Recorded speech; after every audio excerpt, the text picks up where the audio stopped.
offensive MVP, defensive MVP, most underrated players so far for this New Orleans Saints team, biggest disappointment, biggest surprise. We've got it all covered with Ricardo LeCompte of WWL-TV. We got all that and a little bit of lagniappe for you on today's episode of Locked On Saints. You are Locked On Saints, your daily New Orleans Saints podcast, part of the Locked On Podcast Network, your team every day.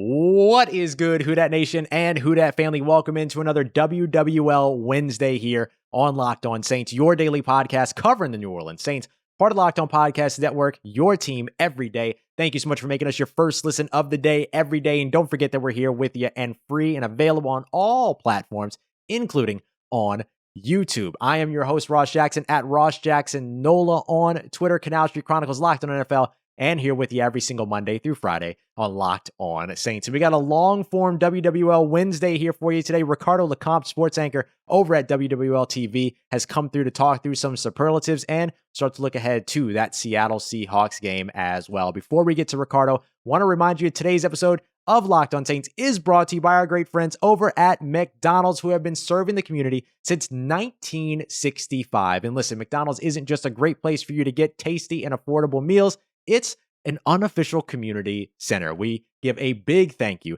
to our friends over at McDonald's for always being there. I'm loving it. All right, everybody, it is time. WWL Wednesday. Ricardo LeCompte coming through of WWL-TV at @LeCompte TV on Twitter. Ricardo, thanks for coming through. Good to see you again. How are you? Good to see you, Ross. I'm doing great. How are you? I'm doing just fine, Days away, as everybody knows, we were getting some early material covered here to take care of my time away during the wedding. So I appreciate you coming through and helping us get that done. Usually you come through for a segment, you come through for a whole show today. So I appreciate you very much for being here. We're going to talk a little bit about the New Orleans Saints right now, where they sit as they come through their bye week, heading into the matchup against the Seattle Seahawks. And we'll get into some superlatives here as well. And that's actually where I want to start today. Let's talk about offensive, defensive MVP. Starting on the offensive side, who's been the MVP for this team so far through 5 games? You know what? I think I'll give it to Jameis Winston. And sure. I think we'll start with the expectations we had of him coming into this season, because this was going to be his first time starting since 2 years ago. And we all know what he was able to do with the Bucs 2 years ago. Not only throw for over 5,000 yards, but those 30 interceptions. And it was, hey, can you control the turnovers? Can you not make those critical mistakes when you're running an offense and running a team that isn't known for doing that had Drew Brees run it so meticulously and be able to run it so efficiently for so many years? So to be able to kind of handle that pressure, and also some of the outside pressure, because now everybody wants Jameis Winston to be thrown in and immediately, man, he's got the arm talent. He's going to come in and throw for 5,000 yards again. And this time those interceptions are going to be cut and those touchdowns are going to come. And we saw that in the very first game out against the Packers, where he was able to throw 5 touchdowns. But after that, it was kind of like, all right, so why are you being held back? Why have you not found that identity yet? Why have you not meshed with Sean Payton? I thought we saw a little bit of him kind of find that against the Washington football team, especially in that fourth quarter drive, when instead of sitting on the ball, going into a shell and just trying to run out the clock against the football team, you saw Sean Payton get a little aggressive and trust Jameis Winston to basically make those big throws, pick up those first downs. Remember, he called the same play back on 3rd and 1 and 4th and 1 for the QB sneak to extend that drive. And then later they were able to hit that touchdown to Alvin Kamara. But you're seeing that trust start for Jameis. And when you look over these first 5 games, 12 touchdowns to 5 interceptions, that's pretty impressive. And it's the best 5-game start of his career. So we're seeing that he is kind of taking these lessons of how to run this offense from Sean Payton, from Drew Brees when he sat behind for a year.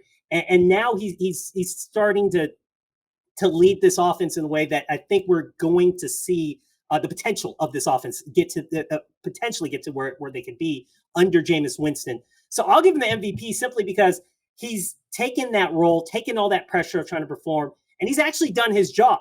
Yeah. Maybe we haven't seen the big yards, but everything else there, he's checking the boxes.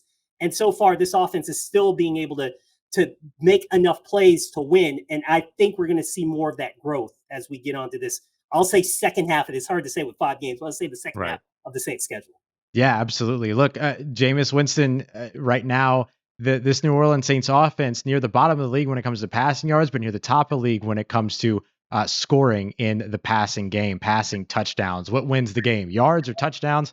I'll take the touchdowns every day. And at 12-3 interception touchdown ratio, 4-1 ratio there. I think you'll take that anytime. I completely agree. For me right now, offensive MVP is Jameis Winston, with a nice little honorable mention to Alvin Kamara, who's done his fair share of carrying the load as well. Let's jump over to the defensive side, defensive MVP. So actually, you got a couple of options to choose from here, a couple of different places that you can go. Who's that defensive MVP for you? I think I'll go with Marshon Lattimore for this one. And it's always hard to come into the season when you get the bag, when you get paid, and you're like, hey, here's the expectations now. You're a top tier corner in the NFL. We're going to pay you a bunch of money.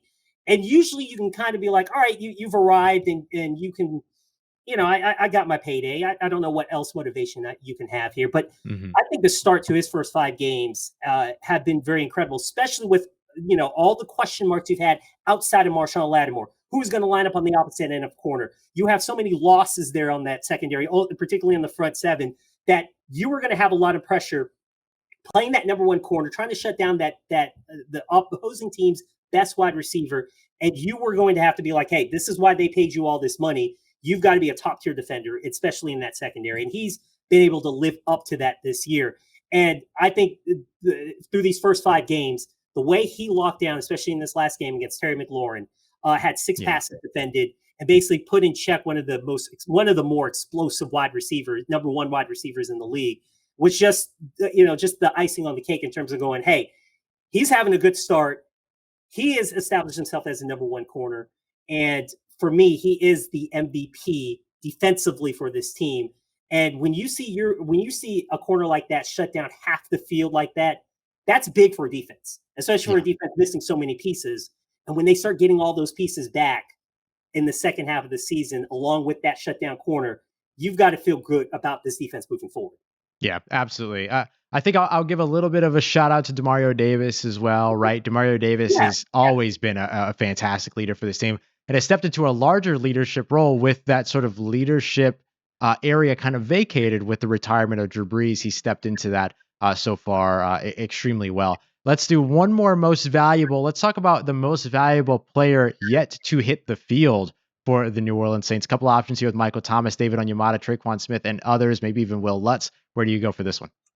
You know what? I think I'll go with Michael Thomas. And I think with the potential of this offense, we talked about Jameis Winston and the way he's playing and the way he's operating this offense.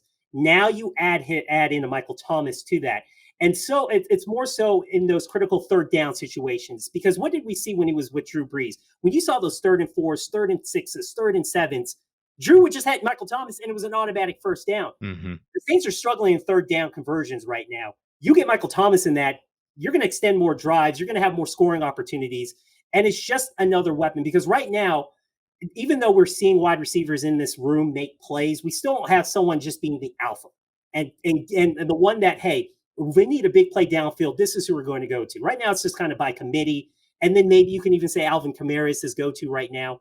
But once you get Michael Thomas in, that is a legit alpha dog, number 1 target, guy you can bail me out on these 3rd and 4s, 3rd and 6s when I have to pick it up. And I think that's going to make Jameis's numbers grow even more when you're talking about those passing yards. But more importantly, this offense can get into rhythms, into these long drives that they need, keep the defense off the field, score points. I think Michael Thomas is going to be a big key to that moving forward. Yeah, I think that's absolutely the way to go with this one. You look at the New Orleans Saints right now, bottom quarter of the NFL in plays per drive, as well as time of possession per drive. You give Michael Thomas, you get the opportunity to throw to him on those 3rd downs and extend those drives. That absolutely becomes a big part of your game plan in order to extend those drives and then also extend your success as well. Coming up next, Ricardo and I are going to go over a couple of more superlatives. We're going to look at biggest surprise, biggest disappointment so far, and the most underrated player for the New Orleans Saints so far. We'll have that coming up for you as we continue on with today's episode of Locked On Saints. As we get into biggest surprises and biggest disappointments here on today's episode of Locked On Saints, I'm going to tell you what's not a disappointment. Get Upside. What a phenomenal app and an incredible addition to my repertoire of money-saving strategies, right? We're all trying to save some money right now, and Get Upside helps you do it unlike any other. This is an app that is free to download in your app store or on Google Play. Absolutely free. You sign up, and then they have a partnership with a bunch of different gas stations where when you go to the gas station and fill up your tank, you're saving 25 cents per gallon. Ain't nobody doing it like Get Upside. No more having to drive around to try to find that gas station that's like 5 cents cheaper. You're going to save a quarter on the gallon every time that you fill up with Get Upside. And if you download it right now and use the promo code Touchdown, it's actually going to give you 50 cents back on your first fill up. Do not miss this opportunity. It's promo code Touchdown to get 50 cents back on the gallon on your first fill up, 25 cents per gallon after that. This is also no contract required, nothing weird going on, no catch, nothing like that. They'll put it directly into your bank account, into PayPal, or you can cash it out as an Amazon gift card or several other brands as well. So go and check them out. It is the Get Upside app for 25 cents back on the gallon every time that you fill up. Get Upside. All right, everybody, continuing on with today's episode of Locked On Saints. It's Ricardo LeCompte, the one, the only of WWL-TV. Always love being able to chop it up with you, Ricardo. Thanks for coming back to the show. Yeah, no problem, Ross. Thanks to be here. Oh, yeah, it's always a fun time. We appreciate all of you for making us your first listen of the day as we continue on through today's episode of Locked On Saints. So, Ricardo, we're going through some superlatives right now before we look ahead the Seattle Seahawks Monday night game for the New Orleans Saints. Let's start off with the biggest surprise, be good surprise, bad surprise, whichever way you want to look at it, but biggest surprise for this team so far. I think one of my biggest surprises is that we still have no pass rush for this defense. Mm-hmm. And, when you added Peyton Turner, when you take him with the first round, when there were different ways you could have gone with that draft plan. So you add another defensive end. You were hoping that Marcus Davenport would finally have that breakout year. You would hope that Cam Jordan, hey, maybe last year you didn't have quite the numbers. Maybe you can kind of turn around this year. But those guys have not been playing at the level that we expected them to. And I think that's the surprise that we haven't seen them really take off yet. Now, I think if they get David Onyemata back in the middle of that defensive line, I think that will kind of alleviate some of those double teams that those guys are getting on the outside.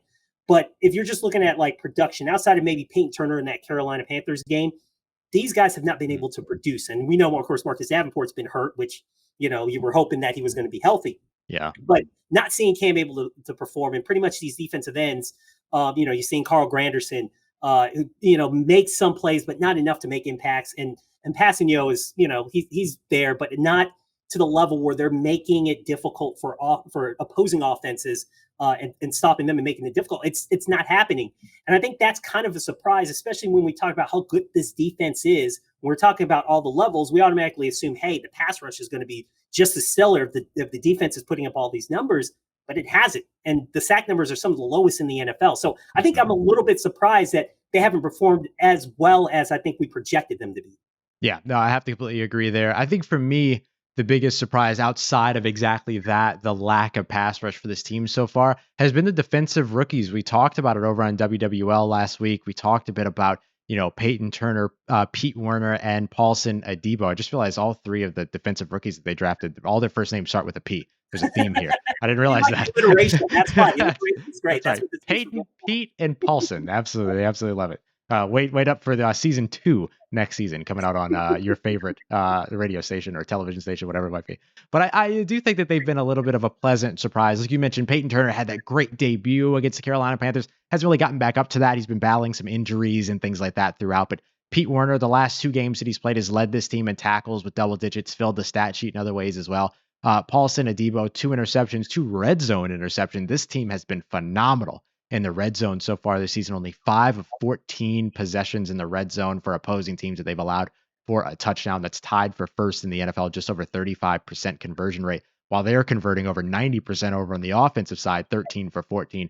Big, huge piece of why the Saints have been able to get away with 3 wins here early on in the season. So those defensive rookies contributing there have been a lot of fun. What about a disappointment for you so far in this season?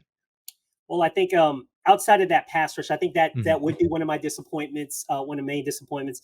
And I think I'll go with some Saints fans where it's like, we started the season going, all right, we look down the schedule. All right, where are they going to be? All right, 3-2. Okay. I may say it's a disappointment that this team could be 4-1 if you put away that Giants loss. So I think my disappointment is maybe not if if the Saints have this mantra of going, hey, we've got next man up, we can't feel sorry for ourselves. We're going to be, a team that's still a legit contender in the NFC, even though us on the outside don't believe it. In that building, they believe it.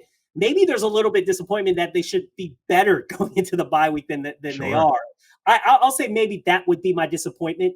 But really 3-2 where they're at the bye week, there's nothing to really sneeze at, because that is a phenomenal job that Sean Payton and that coaching staff has done, considering being relocated from Ida, having to deal with the COVID issues when all the coaches were gone for a couple of weeks, and knowing that you're going to have to fill so many constant holes because of all the injuries you're having everywhere, and also just loss of players. Being able to get to 3-2 at this point, and then coming off the bye, you've got Seattle, which could be a win, so you can get to 4-2, and then you got 2 divisional games where you can make some more ground. I think the Saints are in a good spot. But I'll take it from, if I was inside that building, man, we should be 4-1 instead of 3-2. Maybe, maybe that's the disappointment for them. Maybe not living up to their high expectations, even though we set the bar a little bit lower, just because we knew of all the things they were battling to start the year. Yeah, that's a great point. I mean, that team was up by 11 points in the fourth quarter as the clock was ticking. I mean, that was a pretty big disappointment. And a lot of the defensive players for the New Orleans Saints don't even like to talk about that game. So they're clearly disappointed by it as well. I completely agree with you there. I want to point out the pass catchers a little bit. I mean, I think there were a little bit of kind of unfair expectations of Adam Troutman coming into his second season, but he's also been relegated to more of a blocking role as opposed to a pass catching role. Maybe as Nick Vanette comes back and assumes that blocking role, we see Adam Troutman used more as a split end, see him get maybe involved in the slot or even out wide in certain situations, and see him maybe attack the seam a little bit more. No targets over 19 yards so far for Adam Troutman this season. I think that changes moving forward, but it has been a little bit of a disappointment in terms of what the expectations were from the fans early on. And then, of course, you look at some of these receivers in Marquez Callaway, who had this fantastic kind of, it felt like the breakout moment that we had all waited for, right? He had that great sort of arrival in the 2020 season, but then that breakout moment against the Jacksonville Jaguars in the preseason where he had these two huge connections with Jameis Winston. Starting off early on in the season, we didn't really see that, but maybe that's starting to come back after the performance that we saw against the Washington football team. Of course, that Hail Mary completion, one that I'm sure he will remember for the rest of his career. He did have his first ever touchdown with Jameis Winston this season against the New England Patriots. But I think that maybe there was a lot more expectation in terms of these receivers being able to create separation and be a little bit more a part of this offense, which I think gets a little bit of help once, Michael Thomas, Traquan Smith, some of those guys also return it, as well as the offensive line getting healthy. But still, pass catcher is a little bit of a disappointment for the Saints so far this season. All right, last superlative for us, underrated player for this New Orleans Saints team. Underrated player. Let's see. I'm going to think about this one. If you know what, I think I'll go with the rookie, and I'll go with Paulson Adebo, and I'll just say it's underrated to the fact that I think we had, when we started with the season, I think we didn't have as much expectations for him. I think we knew that they needed a second cornerback, and you go out and get Bradley Roby. You thought you were going to have Ken Crawley at that position, but I think he's underrated in the fact that, man, like you see him on there, and he is a legit corner. He can handle his stuff. And remember, he didn't play a whole year of college before he was drafted because he decided to opt out when he was at Stanford. So it's always about it. It's fascinating watching some of these guys who didn't play a year and then kind of pick up and kind of get started. Just again, like, hey, like we didn't miss a beat. I'll say he's underrated because I don't think there was as much expectations for him. I think it was just more like, all right, we'll put it in there until we get Roby in the building, or we find a second corner, we can trade for one. Maybe we'll be in the market to bring someone in. But now you're going, wow, like we've got that second side, that other half of the field with Marshon Lattimore kind of pretty much locked up. And what once was a problem wasn't a problem. So, I'll go Paulson Adebo as my underrated performer.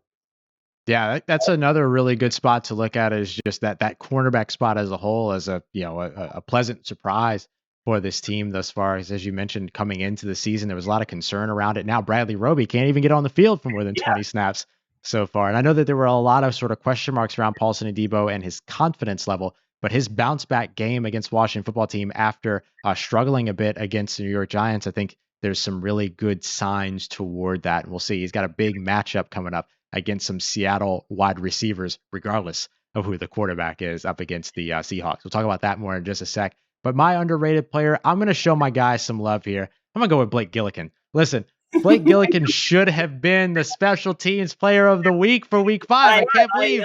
I 100% agree. When you had punts inside the 5, especially that one which led to that interception, PJ Williams, yeah, absolutely. He should have gotten some love. He should have gotten some love. NFC special teamer of the week. Yeah.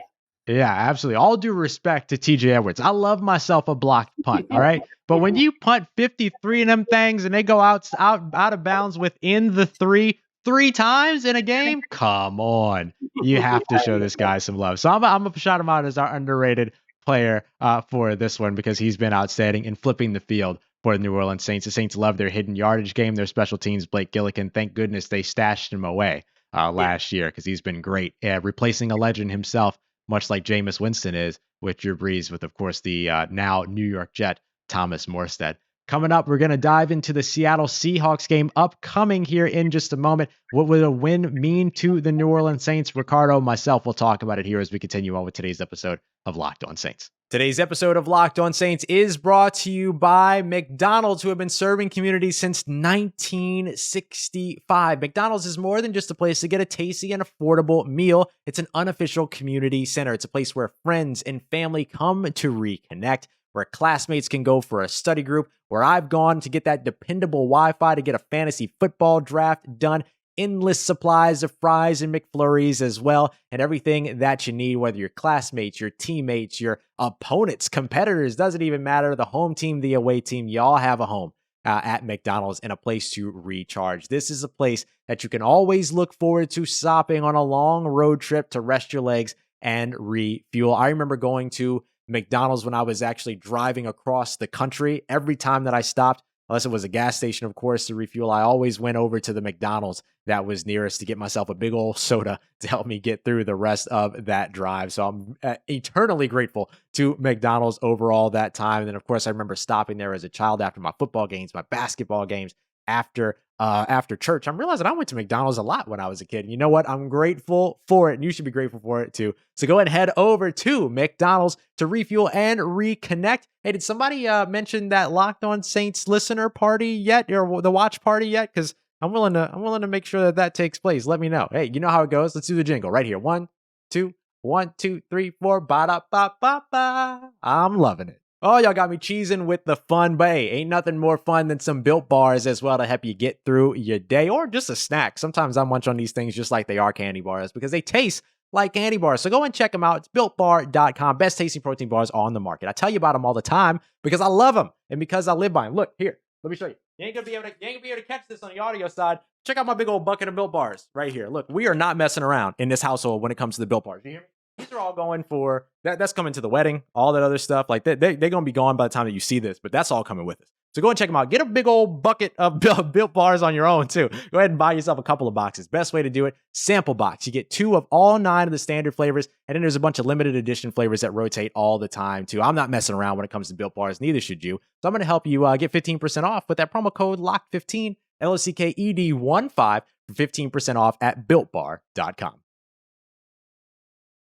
All right, family, wrapping up today's episode of Locked On Saints. Thank you, as always, very much for joining us. We've got Ricardo LeCompte in the building of WWL-TV at @LeCompte on Twitter. Ricardo, we have the Seattle Seahawks Monday Night Football game coming up. First Monday Night Football game of the season for the New Orleans Saints. Let's start general here. What would a win mean for the New Orleans Saints in Seattle?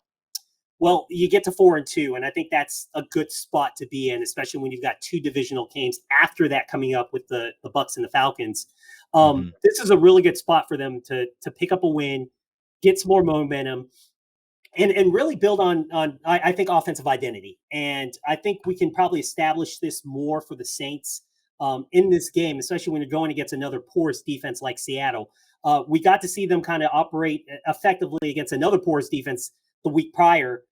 Against the Washington football team. I think you can get some more confidence in that offense for Sean Payton to have more trust into Jameis Winston. Jameis Winston able to operate a little bit more with all the weapons that he has against Seattle. So you get some confidence there. But more importantly, you get 2 games above 500, get to 4-2 before you have those 2 divisional matchups. I think it's very important for that win. And it's a win that I think the Saints are very in a position to get. Yeah. Sean Payton has historically been very good off of the bye week, particularly over the course of the last 10 years when he sort of adjusted his approach to the bye week, making sure that players get time to rest everything. He had himself a nice little chat with Bill Parcells, who he likes to credit for that type of an approach. So a win coming out of the bye week against the Seattle Seahawks. What do the Saints need to do right in this game in order to assure that? Well, it's pretty much kind of carry over what you did 2 weeks ago against the Washington football team. So let's start offensively what they need to do. And I think one of the keys is to keep Alvin Kamara engaged in these games. And it's so weird that we saw in that loss to the Giants that he had no catches.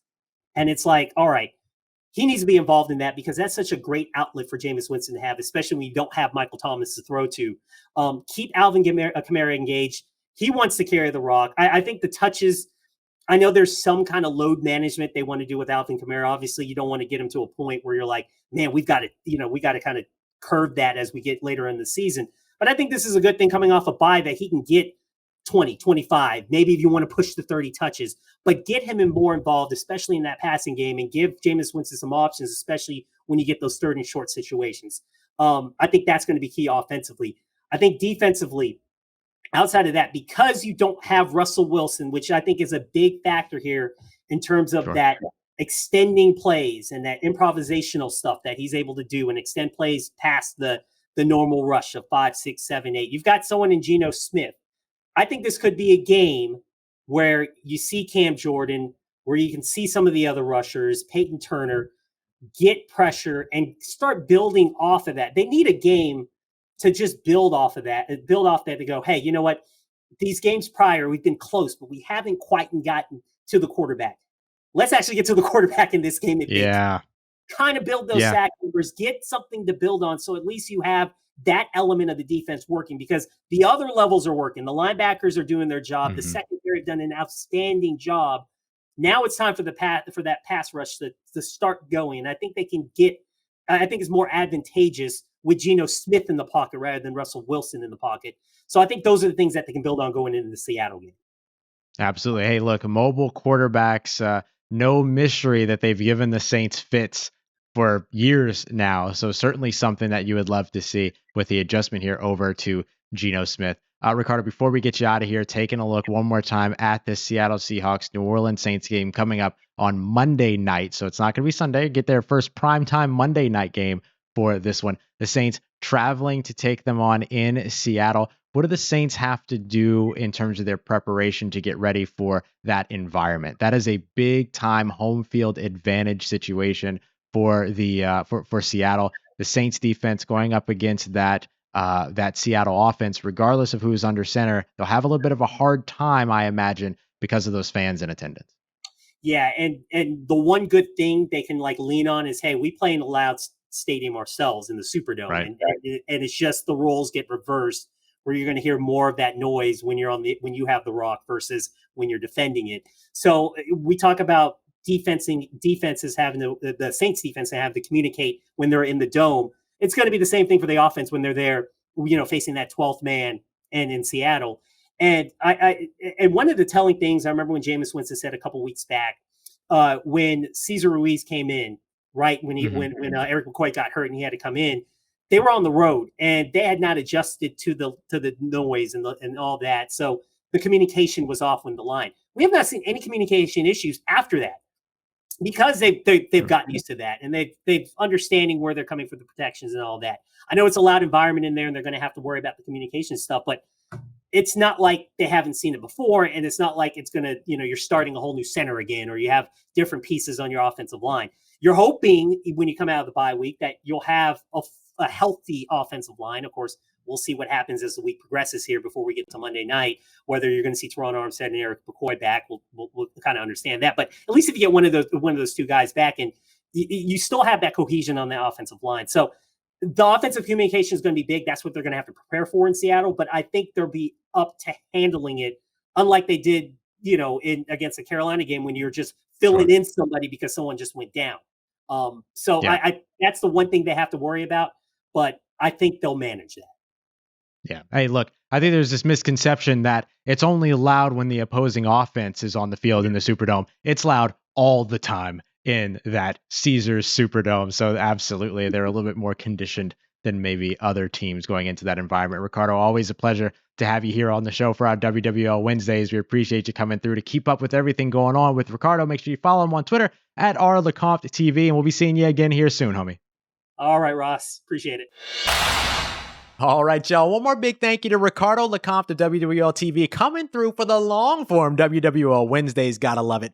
Great stuff with Ricardo. And of course, we welcome him and Doug and Brooke, everybody from WWL-TV back every single Wednesday. So you can always rely on seeing the great folks from WWL-TV here on Locked On Saints. Coming up next in tomorrow's episode, we're going to be visited by Corbin Smith, Locked On Seahawks. It's time to preview a game. No more bye weeks this season. Time to talk about football that's coming up yet again. Corbin Smith, Locked On Seahawks, myself, will break it all down for you. Thanks, as always, for making us your first listen of the day every day here on Locked On Saints. For your second listen, go and check out the Peacock and Williamson NFL show. You got Brian Peacock there, NFL analyst. You got Matt Williamson, former NFL scout, giving you everything that you need from the inside perspective in less than 30 minutes around the league. As always, y'all, for everything in between here, you can always follow me on Twitter at Ross Jackson, NOLA. Hit me up. Let me know how the family's doing. Let me know how you're living. Let me know how you're momming them. And trust you, that nation. I'll holla at you.